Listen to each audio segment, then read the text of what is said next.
Okay, let's just start with that. 2 words. Because this entire chilling mystery really begins and ends with that one frantic exclamation. Yeah, that was a 19-year-old college kid talking to his own father on the phone just seconds before he completely vanished. So, today we're going to get into the story of Brandon Swanson. We're going to walk through what happened that night, the huge mistakes that were made, and the questions that honestly still haunt everyone involved. You see, the whole thing comes down to this one phone call. It's the only look we have into Brandon's last moments. It's this 47-minute window into his confusion, his hope, and whatever he saw at the very end. But to really understand how things went so wrong, we have to rewind a little bit. We need to go back to the beginning of what should have been just a totally normal night. So, this is Brandon Swanson. He's 19 years old from a small town in Minnesota called Marshall. And on May 14th, 2008, he's like any other college kid, just wrapped up his first year, out celebrating with some friends. He's driving home late, takes a turn he shouldn't have onto some gravel road, and yep, his car ends up stuck in a ditch. It's annoying for sure, but it's the kind of thing that happens. It's not supposed to be a life or death situation, or at least it didn't seem like it. He's not hurt, so he does exactly what you or I would do. He pulls out his phone and calls his parents. While he's on the phone, he spots some lights off in the distance and tells them, "Hey, I'm going to start walking towards those lights. I think it's the town of Lynd." And right here, this is where the story turns. It goes from just a kid needing a tow truck to a complete and utter mystery, because there was a massive, almost unbelievable mistake made about where he was. He was on the phone with his dad for 47 minutes. Think about that. This wasn't some quick, "I'm lost" call. This was a long conversation, a lifeline that was supposed to be guiding his parents right to him. And during that call, he's describing everything. He's telling his dad he's cutting through fields, he's climbing over fences, he can hear dogs barking, he says the ground is all wet and marshy. The whole time he's on the move, trying to get to those lights. But here is the fatal mistake. Brandon and his parents, they're all convinced he's near the town of Lynd.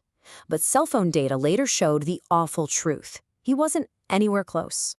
He was 25 miles away from where he thought he was, near a completely different town called Porter. Every single step he took towards those lights he saw was just taking him deeper and deeper into the dark, further away from anyone who could find him. And the tragic thing is, right up until the end of the call, he thought he was about to be safe. He thought he was closing in on Lynd, a town he was nowhere near. So, almost 47 minutes into the call, just after telling his dad he could see those lights, his journey just stopped, horrifyingly. The moment that line went dead, a desperate search started, and it would grow into one of the biggest searches in Minnesota history. But all it did was create more questions. His parents started looking for him the second the call dropped. By the next morning, it was a full-blown operation with police and hundreds of volunteers. And I mean, they threw everything at this. We're talking thousands of people combing the fields, helicopters in the air with thermal imaging, boats on the rivers using sonar, and multiple teams of search dogs, some of which actually followed his scent for miles until it just ended. Abruptly. And after all of that, nothing. Not one thing. No Brandon, no phone, no keys, not even a scrap of his clothing. It was like he just evaporated. So with absolutely zero evidence to go on, all you're left with are theories.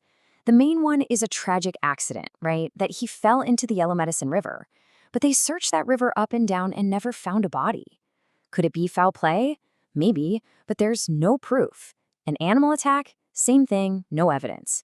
And the idea that he just decided to disappear, that makes no sense. Why would you stay on the phone with your parents for 47 minutes asking for help if you were just going to run away? Every theory just hits a brick wall. You know, in the middle of all this impossible pain, his parents never, ever gave up. For years after he disappeared, they kept their porch light on every single night, just hoping it would be a beacon to guide him home. And while Brandon was never found, his story actually did create some real positive change. It left behind a legal legacy, even while the personal mystery is still out there, somewhere in those Minnesota fields. Because of his family's hard work, Minnesota passed something called Brandon's Law. And this is so important. It gets rid of that old rule where you had to wait 24 or 48 hours to report an adult missing. Now, if the situation seems dangerous or suspicious, police have to start looking right away. Today, the official case is considered inactive, but that just means there are no new leads. It's not closed, and it never will be, not for his family and not for the investigators who still think about it. Which brings us all the way back to the beginning, back to those last two words. Oh shit. What was it? Was it the edge of a riverbank crumbling beneath his feet? Was it the headlights of a car he wasn't expecting? Or was it something else entirely? In the end, we're all left asking the same haunting question. What did Brandon Swanson see in that one final terrifying second?